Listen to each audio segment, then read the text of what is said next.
Hi, this is Marty from the Doherty Garden. Rather than look at me, we're looking at plants. This is the sleeping hibiscus plant. That's because the flower has a bristler on none at the moment, but I had this as a hedge about a summer or two ago.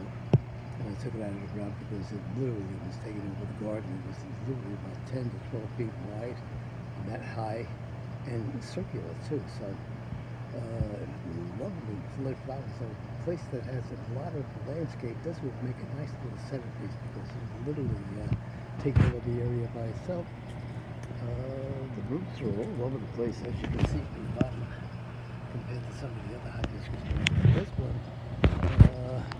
is a survivor. Well, most of the hibiscus are. Some of the other hibiscus have problems with little scales, aphids, and stuff like that. I don't really get in with them with this particular hibiscus plant, but the other ones do. You can notice when they're grown because they let the little white mucus stuff around the bloom. So I have not observed that on the sleeping hibiscus, which has a like a red flower, but it doesn't open. That's what they call it, sleeping.